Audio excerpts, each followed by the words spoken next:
যে ধ্রুব মহারাজ 5 বছর বয়সে ভগবানকে পাইছেন, এই ধ্রুব মহারাজের কথা এই ভাগবতের মধ্যে বলছে যে ধ্রুব মহারাজ হলো ভগবানের পরম ভক্ত।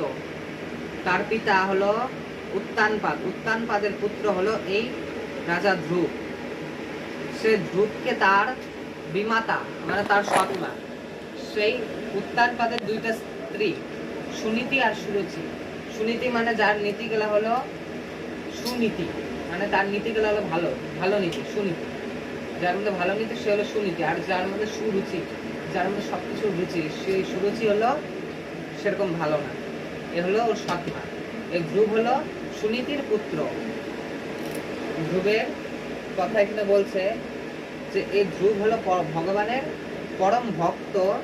এই ধ্রুব যখন তার পিতার কোলের মধ্যে একবার বসতে চায়, তো তখন তার পিতার কোলের থেকে তার বিমাতা, তার এই মা সুরুচি তাকে কোলের থেকে নামায় নেয়। এই যখন মহারাজ উত্তানপাদ বসেছিল সিংহাসনের মধ্যে, তখন তার মাকে সুনীতিকে বলে যে আমার পিতা কোনটা। ছোট বয়স, 5 বছরের মাত্র বালক। তখন বলছে যে আমার পিতা কোনটা, কোথায় থাকে, আমার পিতার কি কোনোদিন আমি দেখি নাই।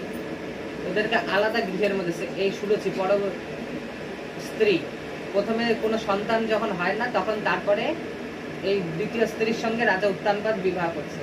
আর বিবাহ করার পর তার স্ত্রী বলছে যে তোমার প্রথম